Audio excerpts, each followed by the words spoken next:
And there's a guy that just had a draw his last fight, right? Mm-hmm. So then, what are we talking about? It ain't really nothing to even talk about. It is what it is. I ain't tripping. You know, it's funny to me. It's all jokes. A lot of people go in there and they're very obedient to Tank's power.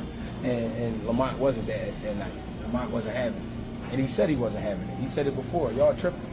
Y'all must be really like tripping. So it's rough for anybody. But, you know, Tank is a different animal too. So it's a great fight. That's why everybody want to see it. We can't just look at it and say, oh, he gonna win, oh, he gonna win. No. Shakur Stevenson believes Gervonta could face serious trouble in his rematch against Lamont Roach. He recalls how Roach already gave Tank a tough challenge in their first bout. Stevenson warns that if Davis isn't fully prepared and at his best, the fight could turn disastrous. He also respects Roach's skills, stating he's not an easy opponent, making this rematch one of the most dangerous tests for Tank. I think They announced it today? So what do you think, you know, considering you were one of the handful of people to pick Lamont Roach, giving him a tough fight? What do you see the rematch? I think it's dangerous for him to go back in there and fight Lamont. I think Lamont is a hell of a fighter. I can see that going left. So he better be on his A game. Did you think Lamont won the first fight? 154 and fight. I asked two questions at the same time. I ain't hear shit y'all just asked. You really want to move up to 154 after this fight? In newly surfaced training footage, Gervonta showcases a remarkable physical transformation that has captured the attention of boxing fans around the world. He appears more muscular and intense than ever before, exuding confidence and focus. As he moves through intense drills with his team, his body language, along with a cryptic tweet that reads "somebody is in trouble," sparked widespread speculation. Fans interpret this message as a warning to Lamont Roach or anyone else standing in his way.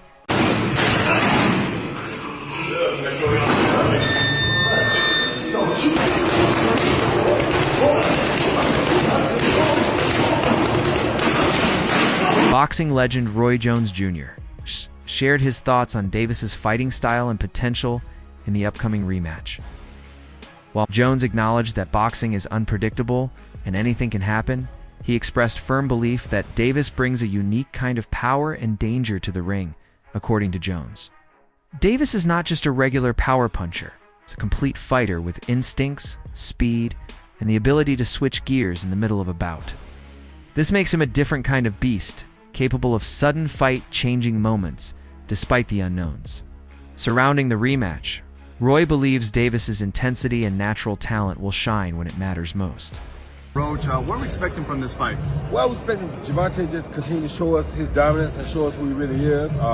It's really a coming out party for Roach, but we kind of haven't seen him a lot. So he gets to show people what he has too.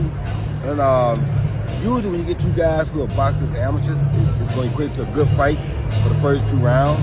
But when they're in the pro round takeover, we'll find out, has Roach adjusted to being a pro yet? Or is Tank too superior as a pro? And that's where the difference will come in at. Roach is coming up on weight. That, you know, a lot of people keep on saying that's a very big disadvantage for Roach. His power might not transfer to, you know, to this weight class. What do you got to say about that to the critics? Well, I ain't really got nothing to say to the critics because most of the time they don't know the hell they talking about no weight, but I was able to carry my weight from 154 to heavyweight. You know how to do it right, then your punch will come with you.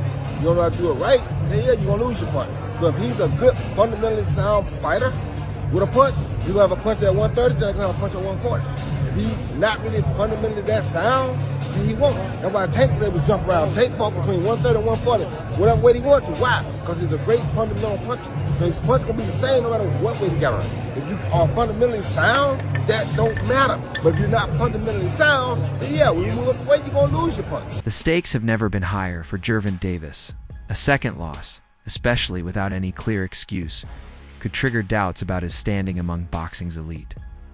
One defeat might be forgiven as a fluke or a bad night, but another slip could suggest something deeper. Critics would inevitably question whether Davis still has what it takes to dominate at the highest level. His fan base, his pride, and his future earning potential all hinge on this performance. Is the rematch happening or what? Because I'm ready to see a motherfucker get knocked out again. I'm not here to debate because y'all really go neck and neck for this for the rest of the tournament on who y'all think really won, who y'all think should have won, who y'all think didn't win.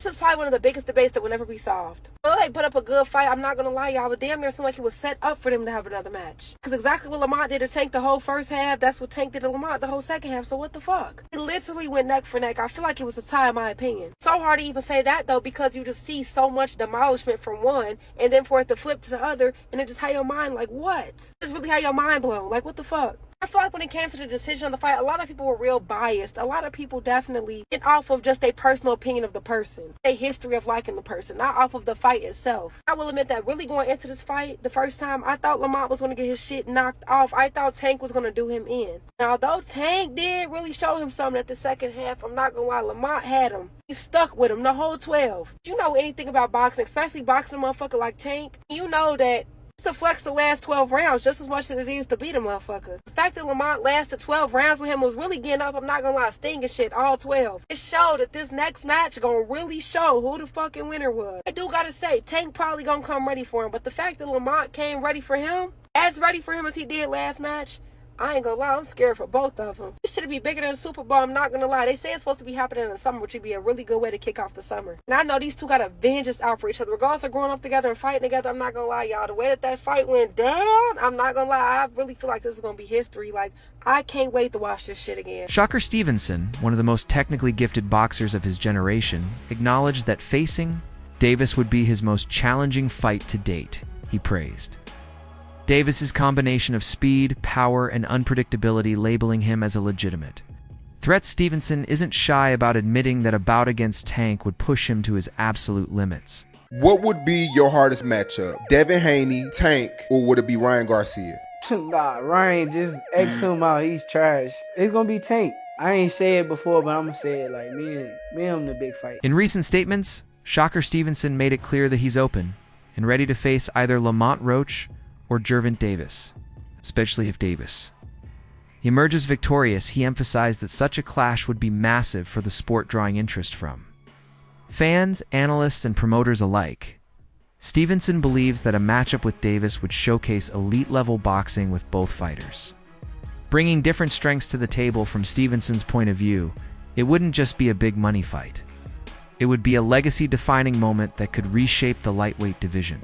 Me and Tank, it's the biggest fight in the world. Yeah. Like, it's going to be the biggest boxing fight in the world when it happens. I can see it happening not too far in the future. Really? I can see it happening. I don't think, like, I think Tank will sign that contract. Damn. And I'm going to sign a contract too, so it's Then like, you're gonna get it on. Though Tank Davis has recognized Shakur Stevenson's quickness and technical abilities, his reaction to the idea of a fight between them was noticeably lukewarm. While he didn't rule it out, Davis downplayed the potential entertainment value of the bout, hinting that it might not live up to the excitement fans expect. He left the door open, saying that the fight would happen when the time was right, but his tone lacked enthusiasm. This suggests that although Davis respects Stevenson's talent, he's unsure if their styles would combine for the kind of action-packed event that typically defines his bouts. Who have Shakur? What have Shakur done? What have he done in the sport? He haven't done nothing. The young one is looking more better than him. Who that? The Keyshawn looking way more better than this.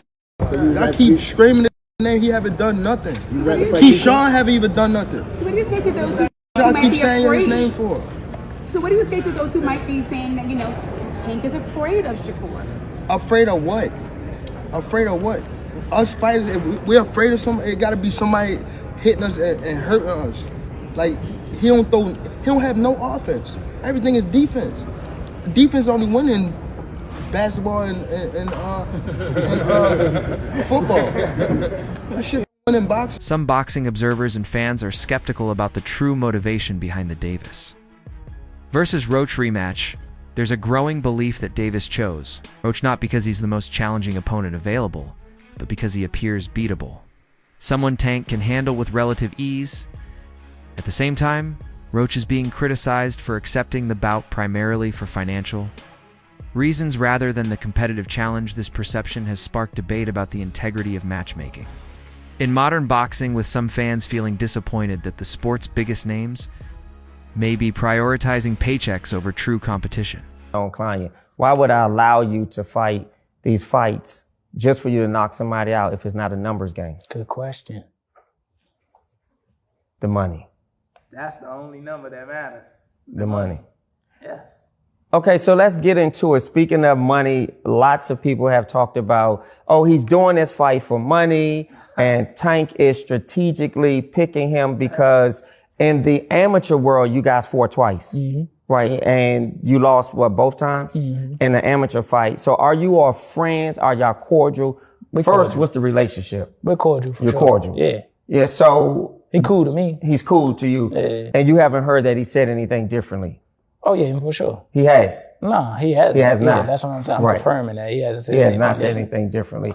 So does it confirm people's suspicion that he purposefully picked you, not only because you're cordial, but because he believes he's going to knock you out, get the purse, and then you walk away with a nice piece of change?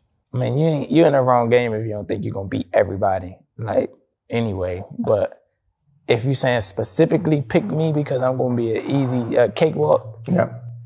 everybody in the world know that's not gonna happen. I mean, like, that's not gonna happen. Him personally, he know that.